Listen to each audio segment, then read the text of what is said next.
특강을 잘 들으셨으니까 이제부터 대담을 이제 시작하도록 하겠습니다. 이제 평소처럼 제가 한 이제 3분 정도 요약을 드리려고 하는데 준비된 거를 제가 못 찾아가지고 준비되지 않은 걸로 그래서 4분이 될 수도 있습니다. 그래도 빨리 해보도록 하겠습니다.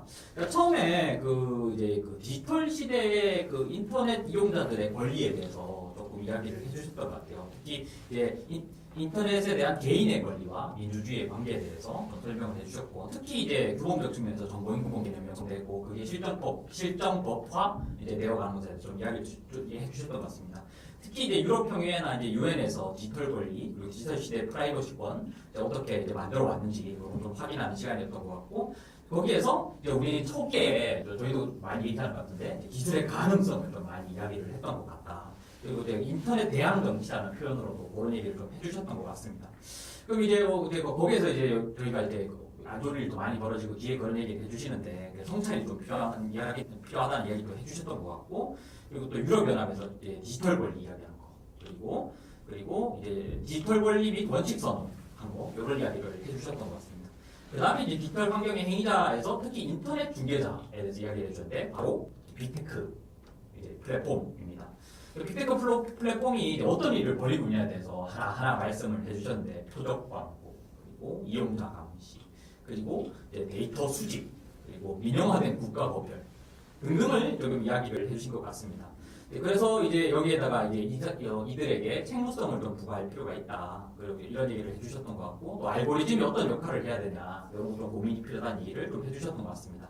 그래서 이제 우리가 이제 뭘 해야 되냐 얘기로 이제 이어지게 되는 것 같은데, 특히 이제 개인화 알고리즘 얘기, 그리고 조작적 알고리즘 이야기를 해주셨고, 이로부터 조작적 민주주의 문제가 생겨날 수 있다. 이렇게 좀 이제 문제 의식을 밝혀주신 것 같고, 그래서 특히 이제 플랫폼이 허위 정보 문제라든가 확증 편향 문제라든가 필터 버블, 에코 챔버, 그리고 중독, 게임화에 의한 중독 이런 이제 문제들이 생겨난다는 얘기를 쭉 해주셨습니다. 그럼 이제 빅테크가 플랫폼이 이제 설계에 책임이 있다 이런 얘기를 해주시면서 특히 이제 공론장에 이제 어떤 안 좋은 영향들이 있는지에 대해서 얘기를 해주셨고, 이제 여기 파티의 문제의식, 그리고 저도 개인적인 평소의 문제의식과 제일 가까운 부분이라 가장 이렇게 기울여 들었던 부분이 아닌가 하는 생각이 듭니다. 그 다음에 이제 우리가 실제로 뭘 해야 되냐 얘기로 이어지게 되는데, 공론장 개입주의라고 제목이 붙어 있는데 디지털 리터러시 교육, 그리고 규제 등등에 대해서 얘기해 주셨고, 국가의 역할 변화 속에서 우리가 뭘 해야 되나 이런 얘기해 주시고, 또 알고리즘 설계에 좀 개입을 할 필요가 있다라는 얘기를 또 해주신 것 같습니다. 이거 플랫폼 설계에서 있어의 투명성에 대한 요구도 필요하다는 주장도 이제 결합되어 있는 것 같고요. 그리고 이제 AI에 대한 인권 기반 접근에 대해서 좀 이제 소개를 해주시면서 이제 권리 주체가 누구인지, 그리고 EU 플랫폼 규제 입법은 또 어떻게 이루어지고 있는지, 디지털 서비스법, 그리고 DSA 플랫폼 투명성 제도, 책무성 제도 소개까지 쭉 이렇게 해주시고, 그 다음에 앞에서 알고리즘 설계 개입을 얘기해주셨는데 더 강한 알고리즘 설계 개입에 대해서 좀 이야기를 쭉 해주셨습니다. 이 한국적 맥락에서 이제 여기에 대해서 사실 오늘 오신 분들이 특히 더 관심이 많으실 것 같은데, 한국의 공론장은 혐오로 인해 오염된 공론장이고, 그렇기 때문에 공론장에 보건이 필요하다. 저는 이렇게 좀 한 줄 요약이 되더라고요. 너무 요약한 것이 아니긴 하지만 일단 저는 짧게 말씀드린 거니까 같이 기억하는 차원에서 그렇게 생각해 주시면 될 것 같고, 그렇기 때문에 이제 한국적 맥락에서는 우리는 이제 디지털 공론장의 설계에 이제 개입을 할 필요가 있다. 그래서 투명성을 요구할 필요가 있다. 그리고 허위조작 정보에 대해서 국가가 개입을 하고 있는데 개별 컨텐츠 규제보다는 설계에 대한 개입주의로 전환이 필요하다. 이런 얘기를 해주셨고, 그리고 이제 디지털 공론장 설계에 대한 플랫폼의 책무성과 공적 개입을 촉진할 필요가 있다. 이런 얘기를 해주시면서 디지털 공론장의 민주주의 재구성이 필요하다라는 얘기로 이제 마무리를 해주신 것 같습니다. 준비했던 거라서 좀 빨랐을 텐데 그래가지고 머리가 하얘졌었는데, 어찌됐든 요약을 좀 해봤고, 요약을 해서 새로운 얘기는 아니고 한번 되짚어 보면서 이런 얘기를 바탕으로 해서 이 순서대로 우리 이제 번외 파티 대표님께서 또 이렇게 질문을 또 준비해 주셨습니다. 이 질문대로 좀 이야기가 대담이 이루어지게 되면 또 깊이 있는 이제 이야기가 이루어질 것이라고 좀 보여지고요. 그럼 이제 시작을 좀 해주시면 좋을 것 같습니다. 네. 이렇게 화면이 바로. 네.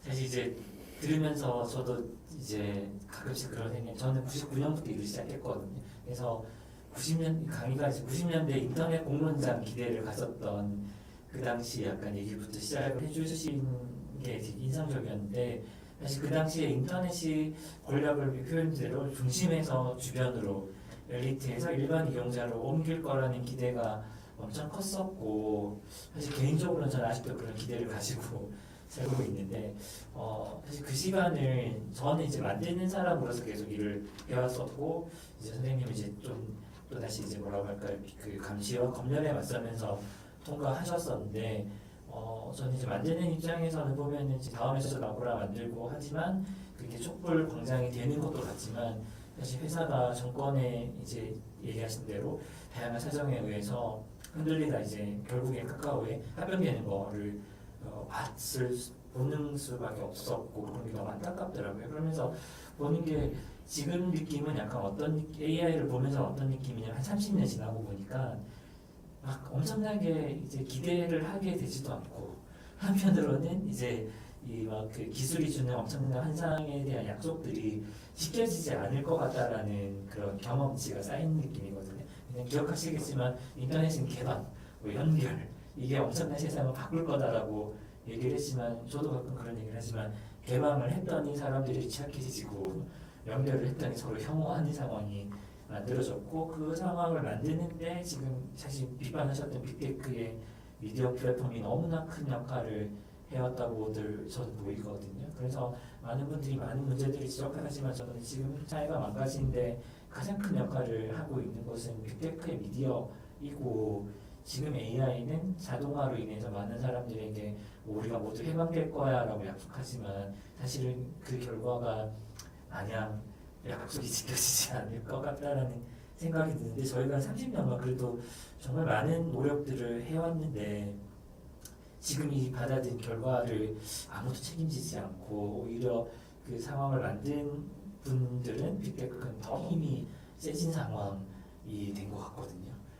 동의하시는 것 같은데 그래서 강의에 인용하셨던 모든 시민들을 위한 인터넷의 협력적 잠재력은 폐쇄되고 사유화되었다라는 이 상황 마치 우리가 옛날에 그 산업혁명 시절에 이제 모두 같이 소유하던 땅들에 이제 벽을 치면서 사람들이 다 쫓겨난 것 같은 상황이 지식에서도 벌어지고 인터넷에서도 벌어지고 모든 영역이 지금 그렇게 되고 있는 것 같은데 도대체 30년 그 뭐가 왜 이렇게 된 거라고 보시네요. 우리가 뭘 잘못한 걸까요?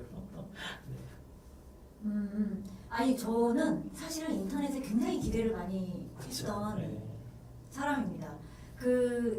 제가 이제 이전에 있었던 단체가 지구보 네트워크 센터인데요. 거기는 이제 시민사회 단체를 위한 인터넷 서비스를 하고자 단체를 만들었고 창립을 한 날이 1998년입니다. 그때 신문에서 봤어요. 미국의 구글이라는 데서 창립했다. 신문에서 보면서 같이 시작하신 거예요. 뭐 글까 있고 그러니까 저희는 그때 인터넷은 어떤 기대였냐면 진짜 철저하게 분산된 기술이었거든요. 저희 사무실에 돈 조금 들여가지고 서버를 만들면 거기에 그 여러 한국의 시민사회뿐이 아니라 해외에서까지 이렇게 들어와서 그 이제 정보를 공유하고 이제 심지어 토론도 할 수 있는 그런 이제 분산형 미디어는 이제 곧 권력 분산을 의미를 했고요. 그리고 98년이라는 시기는 우리나라에서 최초로 평화적으로 정권이 교체된 시기이기도 합니다. 그러니까 이제 이 정치적인 민주화에 대한 열망과 이런 기술적인 그 권력 분산의 가능성을 결합을 시키고자 했던 그런 청년들이 있었고 제가 있던 단체도 이제 그렇게 만들어지게 된 거죠. 이게 저는 이제 단적으로 이게 어디서부터 망가지기 시작했냐. 인터넷이 돈이 되면서부터 했던 것 같습니다. 상황 받으면서. 예전에 저희 굉장히 배가 고팠죠. 그리고 서버를 그렇게 정기적으로 업데이트를 해야 돼요. 서버를 계속 증설해야 되고 또 계속 이렇게 바꿔야 되고 그때마다 후원금 모금해가지고 서버 조금씩 지금도 모금하고 있습니다. 그렇게 끊임없이 이제 비용이 들어가는데 그럼에도 불구하고 이게 이제 말하자면 굉장히 자치적인 영역으로서 자율적으로 운영될 때는 그걸로 느낄 수 있는 어떤 정치적인 어떤 그 실현감 이런 게 있었거든요. 근데 지금 오늘날은 더 이상 인터넷이 저비용이 아닙니다. 굉장히 말하자면은 자본집약형 사업이 됐고 누구나 유튜브를 만들 수 있는 게 아니잖아요. 굉장히 많은 인프라와 자원이 필요하고 그 다음에 그만큼 정치 권력과의 결탁도 되게 강해져서 규제 입법이나 이런 부분에 대해서도 그런 큰 기업들, 디지털 기업들이 좌지우지하면서 그러면서 결국에는 이 환경을 만들어왔던 일반 평범한 시민들은 뒷전이 돼버린 거죠. 더 이상 이 공간의 주인이 아닙니다. 그래서 아까 이 인공지능을 보면 별로 기대가 안 된다고 하셨는데요. 기대도 안 되지만 걱정도 되는. 네, 그렇죠. 인공지능은 정말 지금 말씀드린 그 어떤 굉장히 자본집약적이 됐다고 말씀드렸는데 그 정도 수준을 표현할 수 없는 정말로 거대한 중앙 집중적인 권력이 작동하는 그런 기술입니다. 어마어마하게 그것도 보통 큰 게 아니고요. 어마어마하게 크잖아요. 저는 그거를 보면 굉장히 저도 뭐 생성형 AI를 쓰면서 도움도 많이 받지만 제가 이거를 통제할 수 있고 이 권력을 제가 나눠 가질 수 있을 거라는 엄두를 감히 내지 못합니다. 이런 상황에서 이 권력적 상황에서 우리가 도대체 어떻게 개입하고 어디서부터 해야 되나 저도 이제 그게 고민입니다. 그러니까 조금 전에 얘기하신 게 저 나름대로 지금 한 줄 또 정리를 해보고 있는데 90년대 후반에 약간 정치와 인터넷 기술의 낙관의 결합이 자본주의의 체제 내화되면서 해방의 잠재력을 잃어갔다. 이렇게 기술을 해주신다는 느낌이 드는데 이렇게 정리를 하면 잘 정리를 하는 건가요? 예. 그런 것 같습니다. 네, 네. 어디까지나 제 말은 다른 분들의 이해를 높이기 위한 정도입니다. 네, 말씀해 아니 주시죠. 근데 그 당시의 기대감은 사실은 정말로 이 기술이라면 그 인류가 한 번도 풀어내지 못했던 권력의 분산을 만들어낼 수 있을 것 같고 정말로 그 무한대의 정보 접근권들을 성을 만들어낼 수 있을 것 같다라는 기대감들이 있었고 실제로 그걸 이뤄내긴 했거든요. 전 세계 정부가 연결되긴 했는데 근데 제가 이제 AI에게 기대감이 안 된다는 것은 AI가 약속하고 있는 장밋빛 미래에 대한 기대는 낮고 오히려 그 기술을 보유하고 있는 사람들이 사실은 기존의 플랫폼 권력을 가지고 있던 사람들에서 크게 다르지 않기 때문에 그들이 20, 30년간 약속들을 사실 지켰다고 보기는 어려운 상태이기 때문에 모두가 행복해지거나 모두가 기대했던 무한의 어떤 그 뭐라고 할까요? 모두가 누리는 그런 세상은 아직 안 왔기 때문에 AI 역시도 그 약속이 지켜지기보다는 더 무서워질 거다라는 약간 좀 걱정이 더 크기는 하거든요. 그게 참 어려운 문제고 이게 그래서 지금 시점이 정말 중요한 시점이기도 하면서도 한편으로는 말씀하신 대로 우리가 이거를 해결해낼 수 있을까라는 좀 정말 두려움도 좀 드는 것 같거든요. 근데 두 번째 질문을 좀 가보자면 이제 이 30년의 역사를 한번 정말로 한번 짚어보면 좋겠다는 생각들이 좀 들긴 합니다만 시간상 두 번째로 가보자면 제가 듣기로는 AI 그 기본법 2조에 들어가 있는 영향받는 사람들에 대한 그 문구를 넣는데 오늘 강의도 중요하게 얘기하셨던 부분들인데 그 법이 들어가기까지 영향을 많이 주셨다고 하시더라고요. 그 단어를 한국에 소개하시고 또 그 법에 들어갈 수 있도록 되게 많이 영향을 끼치셨다고 저는 들었었는데 그 부분 얘기를 좀 해주시면 좋겠는데 왜 이용자라고 하지 않고 소비자라고 하지 않고 영향받는 사람들이라는 말을 쓰셨는지 그리고 그 말을 법에 넣는 과정에 좀 얘기 둘 나눠주실 분들을 좀 있으시면 나눠주시면 좋을 것 같거든요. 이거 제가 엄청 관심 있는 주제. 그렇죠. 네, 관심 있는 주제고 앞으로도 네. 계속 연구할 주제인데 네. 그 영향받는 사람이라는 개념이 이제 국제 문헌에 그 본격적으로 등장한 건 그 기업과 인권이랑 관계된 국제 인권 규범이 발전하면서부터입니다. 원래는 피해자라는 개념이었거든요. 인권 규범에서는.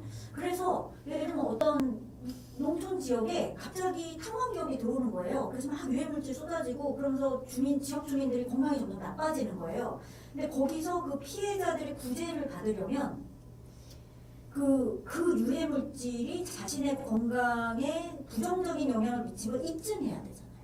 근데 이게 쉽지가 않은 거예요. 왜냐하면 기업이 굉장히 비밀을 갖고 있고 비밀로 그 정보를 공개 안 하고 있고 그 유해물질과 나의 인과관계를 정확하게 입증을 하기 위한 전문성이나 많이 소요되는 시간이나 과학적인 입증이나 이게 너무 힘든 거죠. 그래서 더 이상 인권 침해의 문제를 피해자의 문제로 보는 것이 아니라 이런 환경을 유발한 기업들이 뭔가 예방적인 조치를 취하고 거기서 어떤 사건이 벌어지기 전에 뭔가 영향평가도 하고 조치도 좀 미리 취하게 하고 이런 책무가 있어야 되지 않을까? 그렇게 하면서 발전한 개념이 더 이상 피해자가 아니고 영향받는 사람들.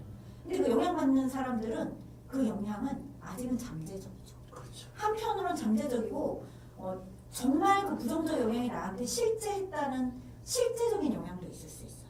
근데 잠재적인 것과 실제적인 영향 둘 다 인정을 하는 개념인 거예요. 한편으로는 예방, 한편으로는 사건이 벌어졌을 때 구제의 책임 이거를 기업이 지는 거죠.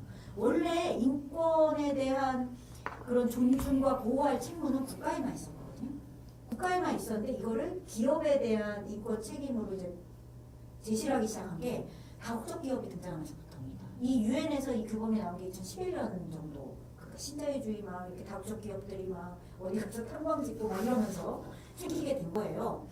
근데 이거를 인공지능에 적용을 하기 시작을 한 것이 유엔의 인권 기구들입니다. 유엔 인권 최고대표라든지 아니면 특별 보고관들이라든지 이런 사람들이 보니까 인공지능에서도 영향을 받는 사람들이 있는데 이거는 특히 인공지능은 굉장히 시스템으로 도입이 되기 때문에 또 사후에 인과관계 입증하기가 쉽지가 않아요. 내가 인공지능에서 어떤 편향적인 대우를 받은 것 같은데 내가 AI 채용을 떨어졌는데 AI 채용의 면접에서 떨어졌다고 통지를 받았는데 이게 뭔가 내가 얼굴의 앞면에 미세한 장애를 가졌기 때문인지 아니면 내가 특정 성별을 갖고 있어서 그런 건지 잠재적인 영향을 받는 거죠. 그런 부분에 대해서 좀 적극적으로 기업이 조치를 취할 의무들을 우리가 기업가 인권 규범에서 이걸 적용하자라고 얘기를 했던 거고요. 제가 이렇게 국제 문헌들을 보다 보니까 그런 개념이 있어서 한국에도 인공지능 기본법을 논의할 때 이런 게 있어야 된다. 특히 인공지능 생태계를 보시면요. 제가 AI 채용 방금 말씀드렸지만 그 생태계에 여러 행위자들이 있습니다. AI 채용 도구를 개발해서 납품한 회사가 있죠. 그리고 그 AI 채용 도구를 가져다가 사람을 실제 뽑는 데 쓴 공공기관 같은 데들이 있죠. 여기서 이용자는 그 공공기관입니다. 그렇죠. 그러니까 AI를 이용하는 사람의 권리가 물론 중요하긴 하겠죠. 하지만 이제 거기서 중요한 건 거기서 어떤 잠재적이거나 실제적인 어떤 피해를 볼 수 있는 사람은 그 대상이 되는 사람, 즉 영향을 받는 사람들이고 그러면 인공지능이랑 관계된 인권규범에서 굉장히 중요한 건 그 영향을 받는 사람의 권리를 어떻게 구성할 거냐라는 거고 우리나라 인공지능 기본법도 약간 그렇게 구성할 필요가 있었다라는 거죠. 오늘 강연에서 새롭게 유익한 부분이라고 저는 느껴졌습니다. 그러니까 이용자나 소비자로 표현하지 않고 당사자로 쓰면 더 좁아지는 느낌이 드는데 영향받는 사람들이라고 하니까 우리가 모르는 것까지 더 알게 되는 딱 표현인 것 같아서 이 표현을 잘 써야겠다 그런 생각이 듭니다. 그래서 저도 잘은 모르지만 사실 기본법을 만드는 과정에 초기부터 이런 개념이 들어 있었던 것은 아닌데 어쨌든 이제 정보인권연구소나 여러분들의 정경 선생님이 이제 노력을 하셔가지고 영향받는 자라는 개념을 제시한 걸로 알고 있고 조금 더 설명을 붙이자면 아까 말씀하신 대로 채용 소프트 AI를 만드는 곳은 어쨌든 뭐 생산하는 이제 기업인 거고 이 채용 AI를 활용하는 건 기업인 거거든요. 그 사람들이 이용자인데 채용 AI 때문에 당락이 결정을 낸 청년들은 사실 영향받는 자인데 이 사람들은 아무런 영향을 끼칠 수 있는 이제 상황이 아니었는데 이제 이 법안에 이런 표현이 들어가면서 가능해진 거잖아요. 근데 하지만 그 정도로는 여전히 이 개발 과정에 개입하기는 부족한 상황이어서 많은 아쉬움들이 있으실 것 같거든요. 그렇죠. 그러니까 예를 들어서 유럽연합의 인공지능법이랑 비교를 해보면 유럽연합도 처음부터 법에는 그런 게 있었던 건 아닌데 유럽연합도 굉장히 시민사회들이 많이 요구를 하고 노동조합들이 요구를 하고 그래서 거기 유럽연합법도 초기에 없었던 내용이 나중에 들어간 것이 기본권에 미치는 영향을 사전에 평가하라 그런 제도도 나오고 이 인공지능으로부터 침해를 당한 것 같은 사람은 국가기관에 진정을 해라 이런 제도도 나중에 들어갔고 또 결정적으로는 거는 직장에 도입되는 AI에 대해서는 그 영향을 노동자 개인들이나 노동조합 그 회사와 교섭을 해야 되는 노동조합에 영향을 미치잖아요. 그러니까 그 노동자 개인과 노동조합에는 사전에 그 영향을 받으니까 정보를 공개해라. 뭐 이런 조항들이 들어왔다는 거죠. 사실 그것도 이제 조금 뭐랄까 허겁지겁 들어온 느낌이 있어요. 초안에 없었기 때문에. 그래서 이제 정교하지는 않은데 사실은 이제 유럽연합에서 그 논의가 들어온 배경에는 그 전에 있었던 기업가 인권에 대한 여러 인권 옹호의 목소리들이 세계적으로 이미 있었기 때문에 이제 반영이 됐던 거고, 우리나라에도 그거를 어쨌든 임원진은 기본법이 여러 한계가 있지만 그럼에도 불구하고 C는 남았다.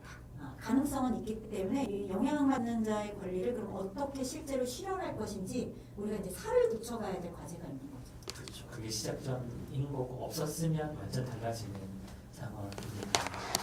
그다음 세 번째로 좀 가보고 싶은 건 이제 또 하나 이제 재미난 지점은 컨텐츠가 아니라 설계다라고 얘기하신 지점인 건데, 사실 이 부분도 저희가 계속 어떤 뭐 가짜 뉴스라는 표현이 좀 적절하진 않지만 가짜 뉴스라는 얘기를 할 때나 허위조작 정보 얘기를 하거나 할 때는 컨텐츠를 만드는 사람 입장의 얘기들, 아까 또 그 선한 사마리아에 대한 표현을 하셨지만 플랫폼 사업자들은 늘 우리는 중립적이야라고 얘기를 하는 편인 것 같아요. 하지만 그럼 너네 알고리즘이 투명하니라고 물었을 때는 공개할 수 없다. 이거는 이제 우리를 그냥 믿어달라.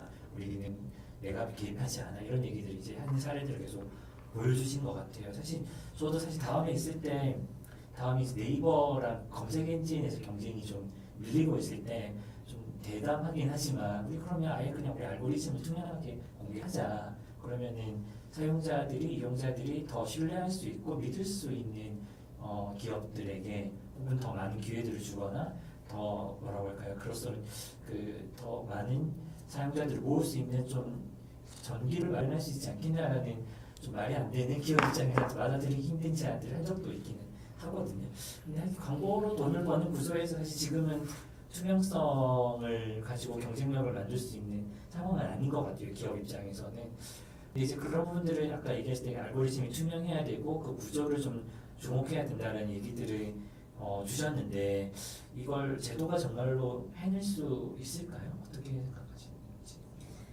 그래서 저는 더더군다나 자율적인 그 기업의 결단에만 맡겨놓을 수는 없는 거라고 생각합니다. 그 규제 환경을 동일하게 만들기 위해서는 국가적인 어떤 공통의 그 규범들이 있어야 되는 거고요. 일단 투명성이 되게 중요한 게 그냥 저희가 광고를 볼 때 그런 그 알고리즘이 작동하는 정도면 제가 광고를 그냥 꺼버리면 되죠. 스킵을 하면 돼요. 물론 궁금하지 않으세요? 왜 나에게 그냥 유독 그렇게 나이든 여성을 위한 건강보조식품 광고가 막 주구장창 뜨는지 이제 궁금하잖아요. 잘 들릴 것 같을까? 근데 아까 제가 보여드렸던 제 유튜브 그 프로파일링 있잖아요.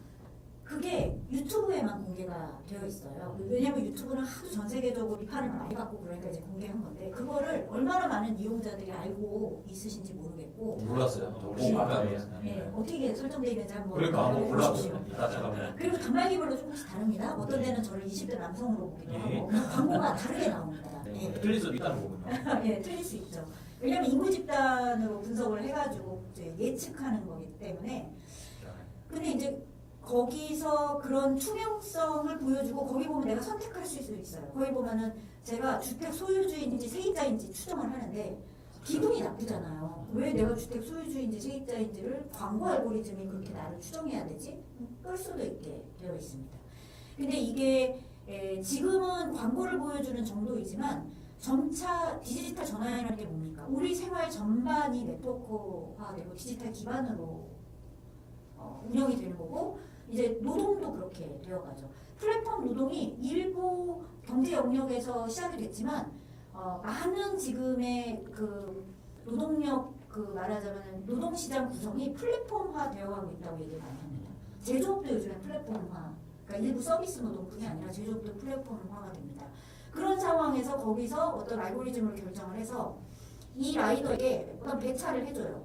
그 배차에 따라서 나의 하루 수입이 결정되는데 그 배차 알고리즘을 모르거나 아니면은 아까 얘기한 대로 어떤 라이더에게는 미션을 막 줘가지고 추가 수입이 막 드러나고 오늘은 미션이 하나도 없어서 실 임금이 감소하는 거예요. 그런 거 이제 알 수 있어야 되죠. 그러니까 그 알고리즘이 작동하는 것을 그 당사자, 영향을 받는 당사자에게 투명하게 공개를 해야 된다는 건 이제는 광고를 보는 정도가 아니라 생계에도 굉장히 중요한 그런 시대가 됐다는 겁니다. 그래서 투명성, 그다음에 아까 말씀드린 대로 기업의 이제 예방적인 책무, 그리고 사후적인 피해에 대한 책무 이런 것들이 이제 보장되어야 되는 그런 상황이 된 거죠, 시대가. 그렇죠. 근데 전 아까 말씀하신 대로 좀 틀릴 수도 있다라는 얘기도 주셨는데 저도 가끔 페이스북을 쓰다 보면 추천을 해주는데 나한테 이런 걸 왜 추천하지? 라는 걸 보고 있으면 얘네들이 나에 대해 잘 모르는구나 라는 생각이 들거든요. 그러니까 그만큼 알고리즘은 완벽할 것이다라고 이제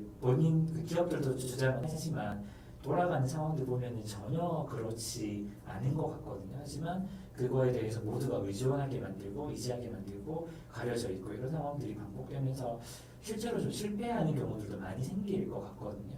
그래서 이걸 마냥 믿을 수 있는 것은 아니기 때문에 얘기하신 대로 좀 투명하게 공개해서 피드백을 더 많이 받고 하면 뭐 본인들 알고리즘에도 또 도움이 되기도 할 텐데 그렇게 생각을 잘 못하는 것 같아요. 무조건 가려놓고 있는 것 같아서. 저에 대해서는 잘 알고 있는 것 같아요. 진짜. 그렇습니까? 100%는 아니지만 유튜브는.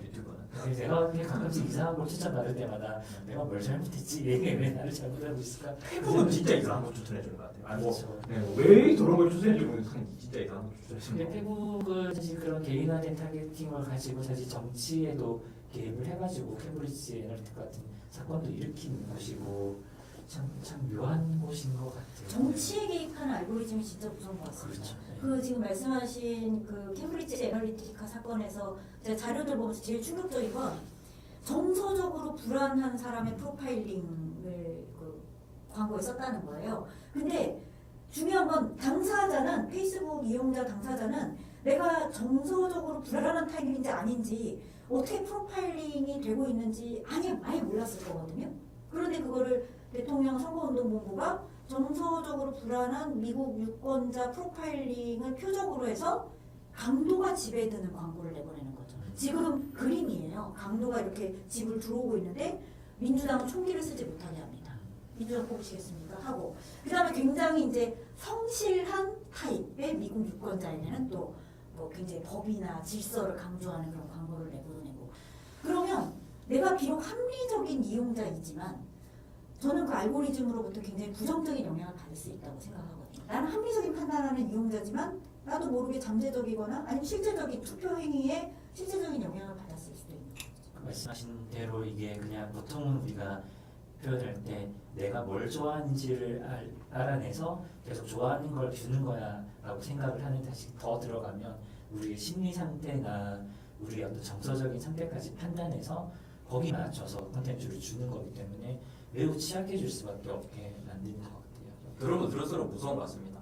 파시즘 극우 분석하면은 불안의 심리하고 결합돼 있다 이런 얘기 많이 있는데 지금 딱 그거 됐던 거잖아요. 얘기가 여기서 좀 길어지긴 하지만 하나 더 저도 진짜 재미난 사례가 진짜 오래 옛날 된 사례인데 슈커버그가 가끔씩 나는 이제 좀 시간이 날 때 페이스북에 있는 데이터들을 들여다보는 거 좋아해 이러면 이제 글을 올린 게 있었거든요. 뭘 봤냐면 사람들이 인 릴레이션십 내가 관계 맺고 있음 뭐 어쩌고 이런 데이터들이 있을 거잖아요. 그런 걸 분석해 보면 이 사람이 지금 관계를 맺기 시작했지만 몇 달 안에 깨질 거야 라는 걸 분석도 할 수 있다는 얘기를 한 글을 본 적이 있어요. 보고 뭘 하고 싶었던 거예요, 그 사람은? 아니 근데 그냥 재미를 해봤다는 것이지만 그러니까 우리가 생각하는 컨텐츠를 그냥 좋아한다 만다의 수준을 훨씬 넘어서는 인간의 어떤 심리적 상태까지도 조작할 수도 있고 파악도 하고 있는 상태고 사실 지금 AI도 그러고 있다라는 느낌을 다들 받고 계시는 상태인 것 같아요. 그렇기 때문에 설계 개입주의를 얘기해 주셨는데 그래서 이제 설명하신 대로 이유는 알고리즘 영향 평가를 요구하고 상업적 심리 조작을 규제하는 디지털 공공성법까지 발의 예정이라고 하셨는데 그리고 좋아요 수나 팔로워 수 같은 기능 자체 재설계들고도 하는데 이런 얘기들을 이제 하다 보면 또 한국에서도 이제 나중에 한국 얘기는 하겠지만 검열이 아니냐라는 얘기들을 하게 되는 것 같아요. 약간 미묘한 지점이 있는데요. 그래서 컨텐츠 규제와 설계 규제가 좀 어떻게 다른지 설명을 좀 주시면 좋을 것 같습니다. 아니 그런 우려는 굉장히 타당해요. 한국의 정치 환경이 엄청 권위적이잖아요. 제가 그 이제 미네르바 때부터 그 한국 국가 권력의 이제 그 허위 정보랑 라 그러면서 이제 인터넷 표현의 자유를 침해하는 것을 잠시만요. 미네르바는 2008년 촛불 때 그 미네르바 네, 얘기하는 맞습니다. 거죠. 다시 모르는 분들이 꽤 있어요. 아, 네네. 그래서 내가 그거는 이제 헌법소원까지 해서 결국에는 이제 위헌 결정을 받았던 사건인데요. 국가가 허위라고 그러면 갑자기 이제 허위가 돼서 근데 미네르바는 심지어 그 형사소추 그렇죠. 대상이 됐죠. 구속되고 이제 그게 결국 위헌으로 결정이 났지만 위헌 결정 난 다음에도 경찰은 멈추지 않았어요. 그래서 제가 수집한 사례들 중에 제일 황당해서 제가 유엔에도 그 리포트를 한번 보낸 적이 있는데 그게 뭐였냐면 이제 일본에서 큰 지진이 났죠. 그래서 그 일부 국내 시민들이 걱정하고 있었어요. 그 핵물질이 한국으로도 혹시 넘어오지 않을까? 이런 걱정을 하고 있었단 말이에요. 근데 이제 기상청에서 그럴 리가 없다고 얘기를 한 거예요. 왜냐하면 그 부분은 편서풍입니다. 그러니까 바람이 절대로 한국으로 안 넘어온다고 기상청은 주장했지만 그럼에도 불구하고 어떤 네티즌들은 독일 기상청은 안 그렇게 얘기하던데 영국 기상청 안 그렇게 얘기하던데 그러면서 이제 해외 기상청 자료로 해가지고 막 올린 거예요. 편서풍이 있어도 한국으로 이 핵물질이 넘어올 수 있다. 세슘이 넘어올 수 있다. 근데 그거를 경찰청에서 허위 정보에 대한 뭐 단속 이러면서 그 글을 올린 한 평범한 직장인을 입건했어요. 그리고 그거를 대문짝만에 공지를 합니다. 그러면은 그 개별 직장인에 대한 어떤 저는 무슨 법 위반이었는지 모르겠는데 미네르바법은 이미 위헌이라서 없어졌거든요. 그 개별 직장인에 대한 공권력의 부당한 그 탄압이기도 하지만 그걸 지켜보는 일반 국민들은 아 일본의 그 핵물질에 대해서 내가 더 이상 얘기하면 안 되는구나 라고 위축을 하게 되거든요. 그런 그 표현 환경이에요 한국이. 그러니까 사실은 국가가 공론장에 개입하는 역할을 얘기하는 것이 여전히 조심스러운 건 사실입니다. 그런데 표현의 자유라는 개념에는 크게 두 가지가 있어요. 하나는 국가 스스로가 행위자일 때 어떤 의미에서는 그 국가가 내 표현을 건드리지 마라 라고 하는 소극적인 표현의 자유가 있습니다. 이게 이제 전통적인 표현의 자유이긴 하죠. 근데 다른 우리가 그동안 주목을 잘 안 했던 그 표현의 자유는 환경을 조성하는 거랑 관계된 겁니다. 이 공론장이 다원적이고 다양한 목소리들이 나올 수 있게 국가가 이 공론장을 잘 조성해야 된다는 것이 이제 유럽 인권재판소에도 이제 설시가 있고 심지어 유럽연합은 기본권 헌장이라고 있는데 거기 표현의 자유 조항이 있습니다. 1항은 국가가 침해하면 안 된다는 거고 2항은 이런 미디어에 대한 다원성과 다양성을 국가가 조성해야 된다는 거기는 아예 1항과 2항으로 두 개가 병기되어 있습니다. 그래서 저는 그 두 번째 이런 국가가 되게 적극적으로 표현의 자유를 위한 환경 조성을 해야 된다는 것을 우리는 그동안 우리가 하도 권위적인 국가의 그런 계획을 봤기 때문에 그냥 손을 안 대는 게 좋겠어라는 생각을 너무 몰두해서 사실 그 부분에 대한 주목을 안 했던 것 같아요. 근데 저는 이런 공문장을 방치하면 안 된다고 생각을 하거든요. 그 예를 들면 무엇이 혐오고, 그러니까 물론 국가는 여전히 권위적으로 무엇이 허위인지 아닌지를 되게 결정하고 싶어하지만 저는 컨텐츠에 대해서 뻔뻔히 개입하는 걸 의미하는 게 아니고요. 이 공론장에 대한 환경 조성, 또 설계 메커니즘 이런 것에 대해서 공공적으로 좀 개입이 필요하지 않나 그런 말씀을 드립니다. 그러니까 플랫폼 설계에 대한 개입은 개인의 자유에 대한 검열이 아니라 되려 개인이 자유롭게 말할 권리를 위한 사회적 권리의 보장이 될 수도 있다. 그렇죠. 라는 얘기가 되는 거네요. 그렇죠. 이게 약간 저희도 이제 짧은 어떤 민주주의 역사를 살아가다 보니까 이게 배워가고 있는 것 같거든요. 미묘한 지점들, 네. 표현의 자유라는 것은 정말 어디까지 표현돼야 되고 그렇다고 해서 이제 이 디지털 공론장, 여진 시민 공론장을 육성한다라는 것은 또 어떤 게 필요하고 표현의 자유는 허용하지만 혐오할 권리는 없다라는 것도 중요하게 만들어야 되는데 그렇다고 혐오한다고 바로 형사법적으로 또 입건해야 되고 뭐 이런 오묘한 지점들이 막 맞물려 돌아가고 있는 것 같아요. 그렇죠. 이게 한 말씀하신 대로 한 세 가지 정도의 층면에서 국가의 어떤 표현의 그 시민들의 표현의 자유를 억압해서도 안 되지만 규제를 통해서라기보다는 어쨌든 이 플랫폼 사업자들의 의무는 또 규정해야 되고 시민들이 표현을 마음껏 하더라도 다른 사람들을 혐오하거나 공격해서는 안 된다는 이 묘한 지점들이 지금 한국에서도 맞물려는 돌아가는 가고 있는 것 같은데 기대와는 좀 다르신 상황인 거죠. 그렇죠. 그러니까 진짜 선을 어떻게 다시 잘 끊느냐의 지금 상황인 것 같아요. 우리가 같이 배우고 있는 상황인 것 같은데 어느 게 더 바람직한 것인지는 얘기를 계속 해야 되는 상황. 아니 일단 그 어두운 면과 밝은 면이 같이 발전해 온 것 같아요. 그러니까 일단 저는 되게 그 올드 세대여서 제가 청년이 될 때까지 저에게는 표현 매체가 친구랑 주고받는 편지랑 제 일기장과 선생님한테 검사받는 독후감밖에 없었어요. 독후감이나 리포트. 저는 이제 그런 시대 너무 옛날이죠. 죄송합니다. 그런 시대를 살았던 입장에서 내가 언제 어디서건 필요하다면 만민과 세계 만민과 뭐 약간 언어 장벽은 있지만 소통할 수 있는 그 미디어 환경의 등장은 정말 굉장한 표현에 말하자면 폭발을 낳았던 거고 그러면서 이제 저와 같은 전 세계 시민들의 표현 욕구에 대한 폭발과 공론장에 대한 참여가 있었던 거죠. 누구나 정치에 대해서 한마디씩 하고 자기 개인사에 대해서도 한마디 하고 모르는 사람들하고도 하고 그랬는데 이제 어두운 면이 있었던 거죠. 누군가 저 사람 혐오해도 돼. 저 사람 다른 나라에서 온 사람이야. 저 사람은 장애를 갖고 있어. 저 사람은 어떤 성별이야. 저 사람은 미워해도 돼 라고 얘기하는 순간 그럼 마음껏 미워해도 되는구나. 그게 표현의 자유구나. 그게 표현의 자유구나. 착각하는 거죠. 그러면서 그 표현의 자유에 대한 오도 그건 사실은 같은 사회를 살아가고 있는 동료 시민인데 동료 시민을 엄청 대상화하는 거죠. 대상화하고 그 권리 주체로 보지 않는 그런 관점인 거죠. 그런 것들을 우리가 이제 복원을 좀 해가야 되지 않을까. 시민과의 관계와 그렇죠. 그 시민과의 소통 방법과 이런 것들을 좀 새로 만들어가야 되지 않을까 싶어요. 사실은 인터넷 등장하고 한 30년 사이에 일반 시민들의 소통 방식이 완전히 달라진 거잖아요.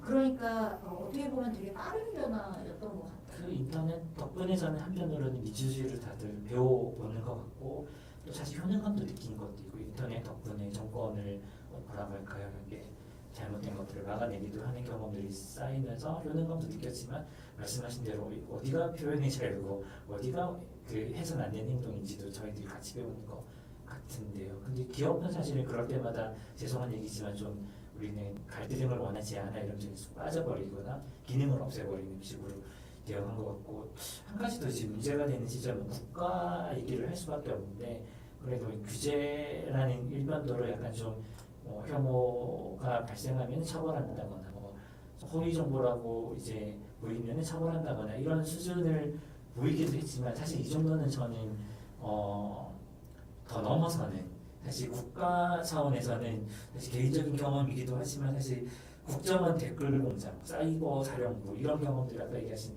미네르바 처벌 이런 시도들도 있었고 사실 다음 아고라가 이제 거기 중심이 있었었는데 사실 정권의 엄청난 압박에 흔들리다 끝내 다친 케이스거든요. 그리고 이제 라티브도 사실은 말씀드리자면 팩트체크 플랫폼 만들었다가 엄청 고초를 겪었는데 정치 권력에 의해서. 정치 권력에서 그래서 이런 부분들이 그냥 규제하고 처벌하는 걸 넘어서서 아예 생태계 자체를 교란하는 리박스쿨을 지원해주고 이제 이런 플랫폼들을 만드는 팀들을 압박하고 이런 상황이 좀 한국 상황에서는 정말 이게 국가의 개입을 넘어서서 국가가 이 모든 생태계를 이제 쥐고 흔드는 상황에서 우리는 이 상황을 어떻게 좀 풀어나가야 되지 저는 사실 좀 되게 고민되더라고요. 중간에 딴 얘기를 잠깐 할 수밖에 없는데 팩트체크란 얘기를 해주셨기 때문에 최근 상황 업데이트를 한 줄만 해주시면 좋을 것 같습니다. 근데 제가 3년간 이제 감사를 받아서 끝난 사업에 감사를 받아서 8억 원에 가까운 이제 제재 부과금을 받고 이제 수사 의뢰까지 받은 상태에서 윤석열 정부에서 그런 일들이 겪었었는데 이제 3년 동안에 이제 나름대로 싸워가지고 최근에 이제 그 모든 거를 취하하겠다라는 연락을 받긴 했거든요. 근데 하지만 이제 이런 그 박수가 아니라 영광이 아닌 다들 축하한다는 말씀 많이 주시는데 축하받을 일인지 잘 모르겠어요. 축하보다는 다행이다 이렇게 그렇죠.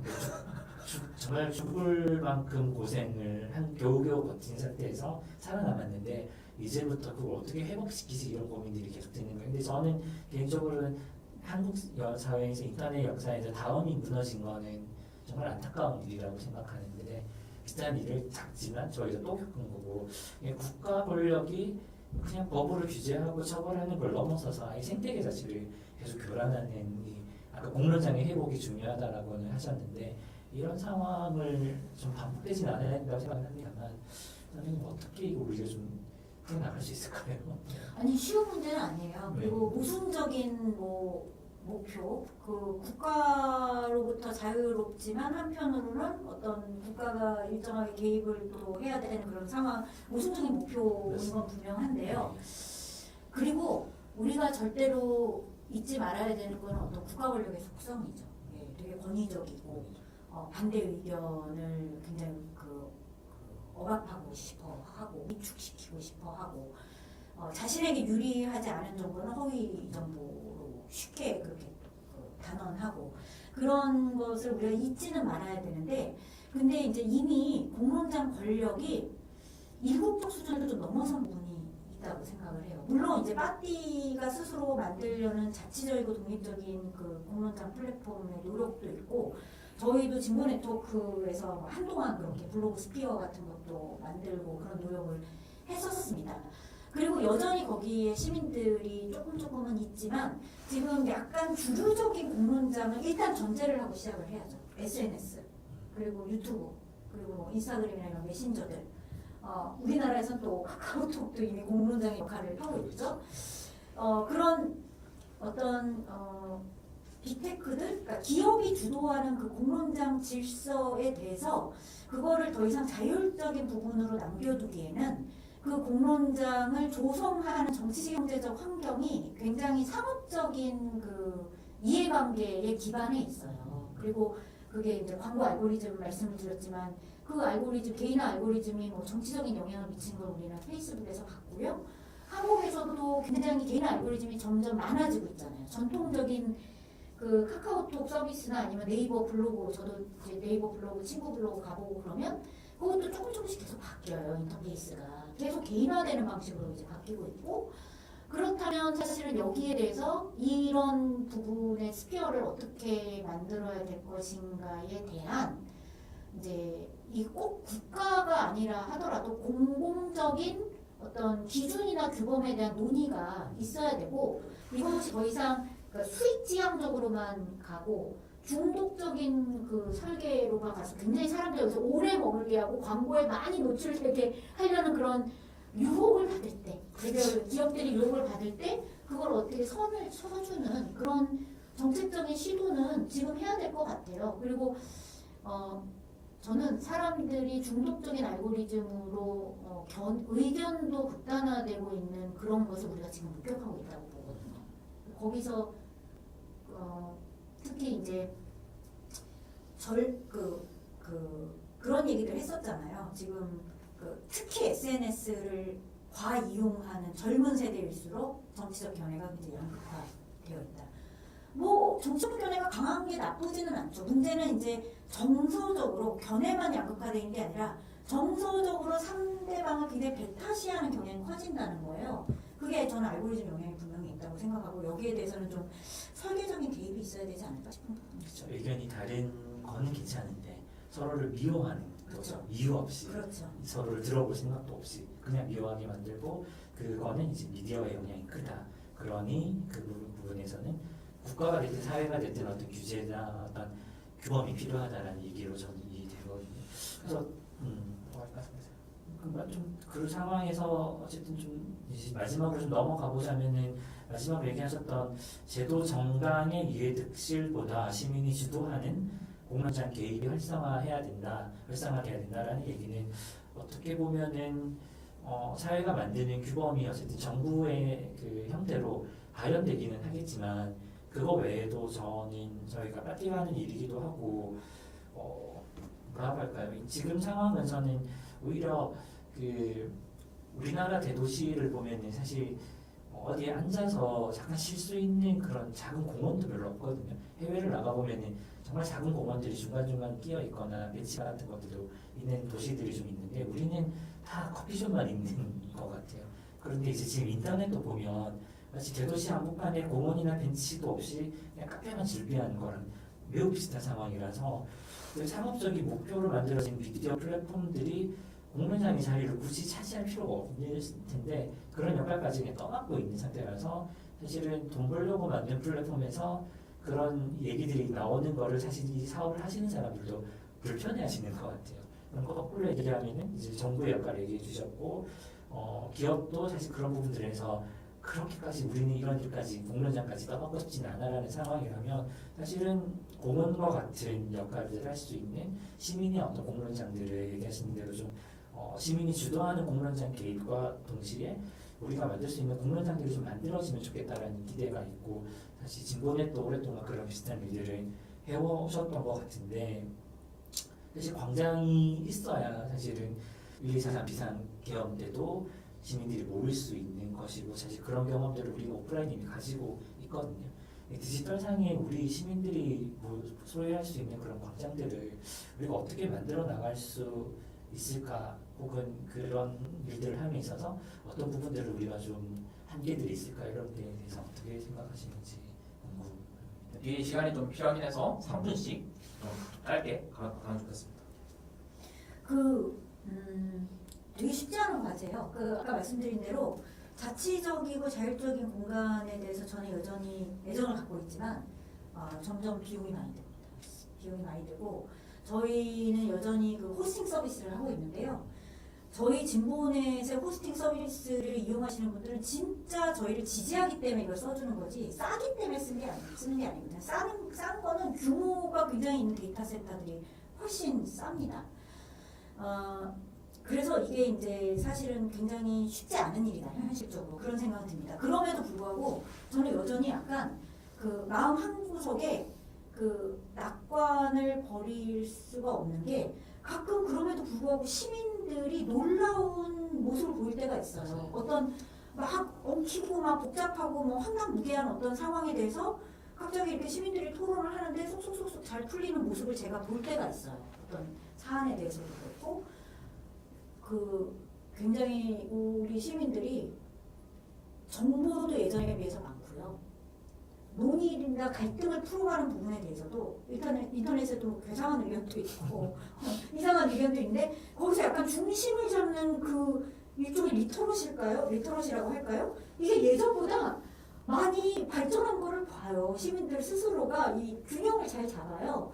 그래서 저는 이게 한 군데는 아닐 수 있다고 생각해요. 그러니까 어떤 진지라는 게 중심이 되는 큰 진지가 아니고 지금 말씀하신 작은 공원과 같은 그 몇 개의 이런 진지들이 있으면 그게 네트워킹이 잘 되면 마치 그 광장에 지난 광장에 응원봉 시위를 만든 게 한 군데가 아니잖아요. 그런 것처럼 약간 서로 정보를 소통하면서 때로는 어디가 또 뭐 확 집중을 받기도 하지만 뭐 거기만이 아니라 이게 좀 약간 네트워킹 되는 게 더 중요한 것 같고요. 예, 그렇게 해서 서로 만날 수 있는 부분이 더 많아지면 뭔가 가능성이 있지 않을까? 지금 말씀하신 거를 제가 한번 사례를 한번 들어볼게요. 어쨌든 제 입장에서 가장 큰 사례는 2008, 2016 촛불 시위 때 그런 모습을 보였다라고 평소에 인지를 하고 있습니다. 근데 2008은 다음아고라나 안티명박과 이렇게 두 개의 중심점이 있었다고 생각하거든요.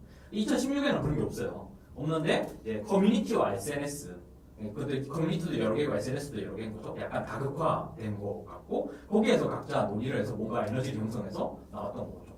근데 2024년이죠. 8년이면 맞죠. 2024년 12월에도 여전히 커뮤니티가 SNS이긴 한데 영역이 확장됐어요. 이전에 커뮤니티 SNS는 기존에 원래 자기들이 놀던 공간들이 주가 됐었는데 근데 2024로 가니까 그 커뮤니티 SNS 중심이긴 하지만 약간 오타쿠들 그리고 집에서 혼자인 MBTI 아이들 이런 정체성을 가지고 새롭게 또 깃발을 들고 나오는 건 거예요. 이런 의미에서 뭔가 훨씬 더 또 다양성이 더 퍼졌다. 저는 응원봉 시가 이렇게 되는 것과 좀 전에 말한 그 경향성은 같이 간다 이런 느낌이고 그거 말고 또 전에 다른 사례도 뭐 네티즌 수사대 이런 거 하면서 경찰들도 해결 못하고 자기들이 긍정적인 에너지를 가지고 막 해결하고 그러잖아요. 그런 부분들이 아마 지금 얘기하는 요소들이 아닐까 하는 생각을 하면서 좀 들어보게 되네요. 한편으로는 개인의 역량이 강화가 된 부분이 있고요. 개인의 역량이 강화되고 개인의 권리가 예전보다 많이 존중받으면서 가능성이 열린 부분도 있습니다. 근데 이제 다른 한 측면으로는 그게 단지 개인의 권리와 역량 강화가 아니라 사회적으로 연결이 되고 내가 아닌 타인에 대해서 진정하게 존중할 수 있는 어쨌든 사회적 분위기도 좀 성숙을 해야지 공론장도 조금 더 나은 모습이 아닐까 싶고요. 그거는 좀 더 진행돼야 될 과제인 것 같습니다. 예, 저는 말씀하신 그 전체 맥락에서 보면은 사실 유럽에서 계속 그 민주주의나 디지털 얘기를 할 때 시민 공론장, 시민 공간, 시빅 스페이스를 지원해야 된다라는 게 빠지지 않는다고 얘기하신 것처럼 우리도 좀 그런 노력들은 국가가 규제도 있지만 이제 생태계 조성에도 역할을 좀 해야 되는 거고 사실 여기서 말하는 국가라는 것은 정부를 의미하는 것을 떠나서 우리 사회가 그런 데 대해서 좀 더 생태계 만드는 데 관심들을 가지고 지원을 하다 보면 아까 우리가 커다란 마트를 또 만들지 않는 건 아니니까요. 작은 공간들이 좀 많이 시민들의 공간들이 좀 생기는 게 사회에 도움이 크게 될 것 같고요. 사실 기업 입장에서도 그게 훨씬 편할 것 같아요. 그런 공간들이 본인들한테 역할이 아니고 다른 작은 커뮤니티들이 그런 역할을 해주시는 게 돈 벌기도 더 좋을 수 있는 상황이겠죠. 앞에 얘기랑 지금 얘기랑 좀 중첩되는 부분이 있어서 한 가지만 더 말씀드려보면은 이제 기업이 그런 의도로 가지고 만들었지 않은 공간에서 특정한 목적 때문에 특정한 어떤 맥락 때문에 우연히 공론이 형성되는 그런 상태인 것 같아요.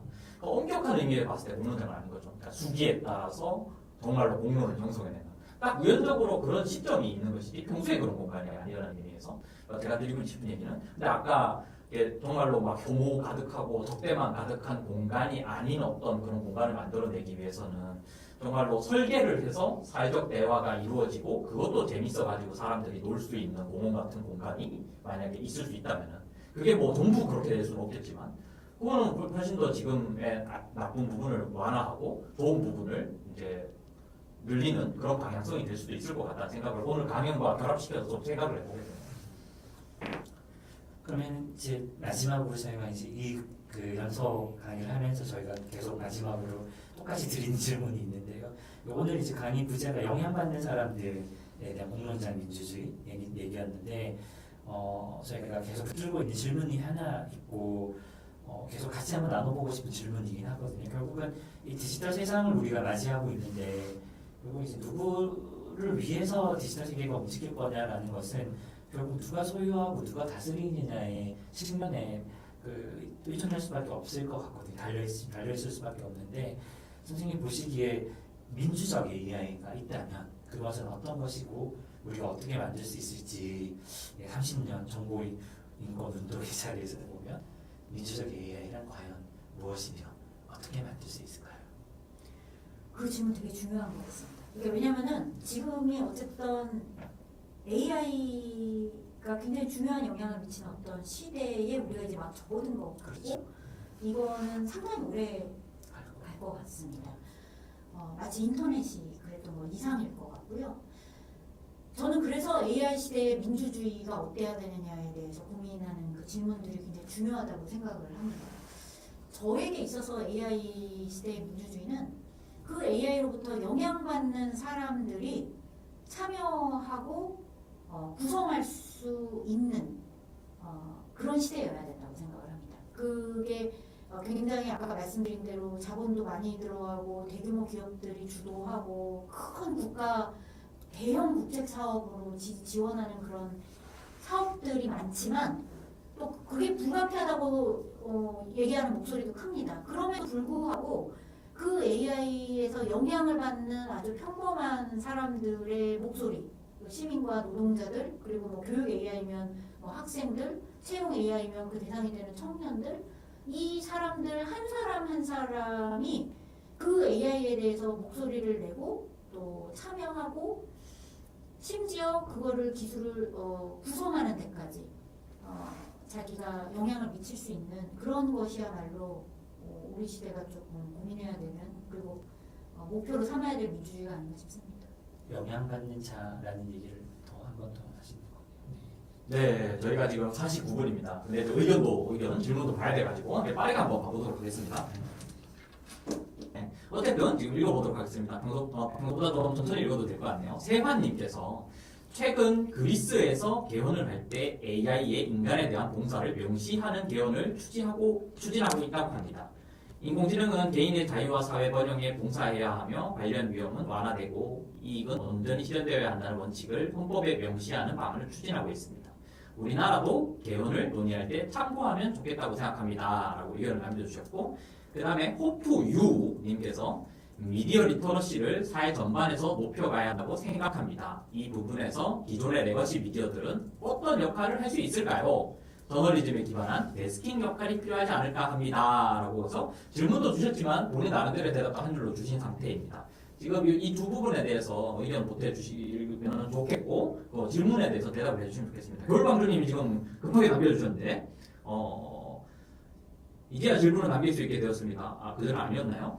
어쨌든 현 기본 AI 기본법은 고용형 AI에 대해서 적었다고 하지만 아직까지도 윤리 문제가 담겨 있지 않습니다. 라고 이제 의견을 남겨주셨습니다. 네, 또 이야기해 주신 동안 뭐 들어갈지 모르겠지만 또 혹시 네.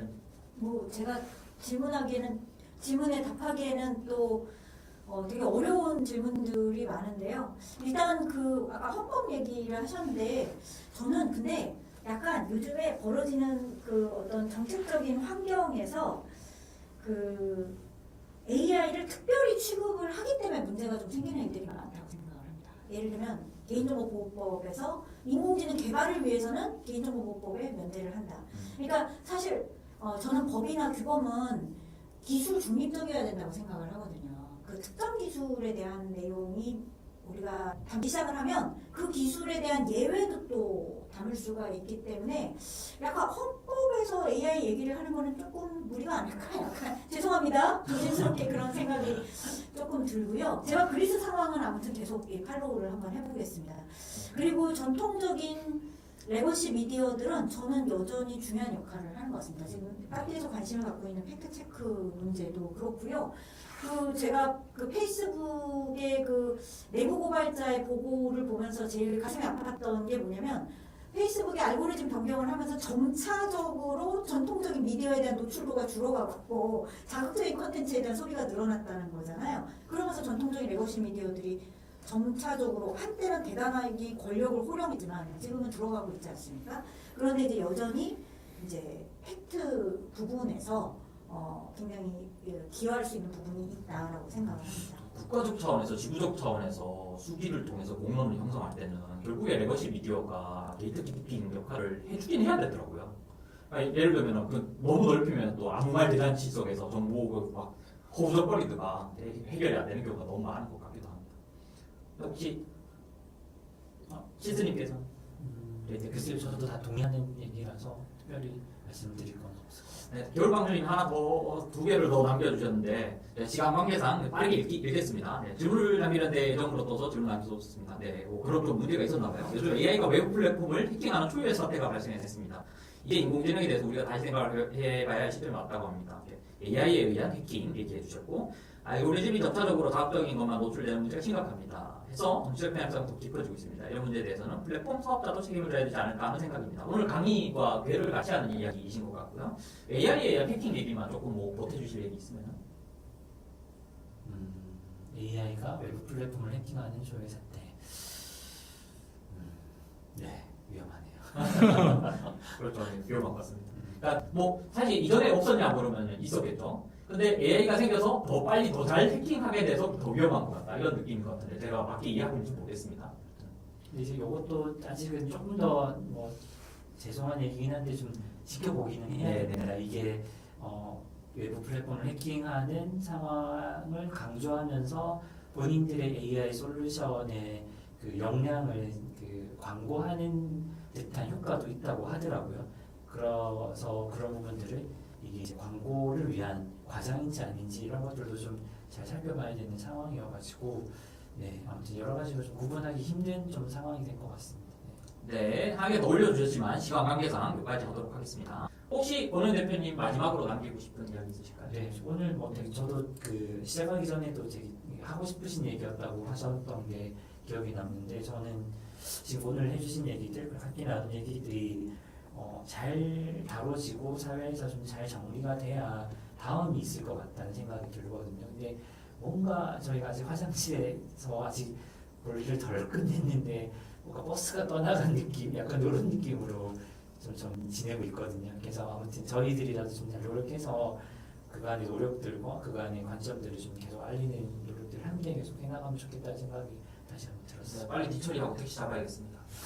자, 그럼 장혜영이 이사님 마지막으로 오늘 한 말씀 해주시죠. 아니 요즘의 시대적인 화두는 가속주의인 것 같습니다. 네. 그러니까 국가와 기업이 주도하는 이 미디어 그 환경과 그 알고리즘 지배적인 어떤 인공지능 환경 여기서 우리 시민들이 그냥 어떻게 보면 소외감도 느끼고요. 내가 할 일은 이거를 잘 이용하고 적응하는 길밖에 없나? 나는 사실 그런 생각에 좀 주로 가득 차 있는 것 같은데 그럼에도 불구하고 저는 평범한 사람들이 이 기술 환경과 미디어 환경에 개입하는 그런 민주주의에 대한 우리가 노력을 포기는 할 수는 없고요.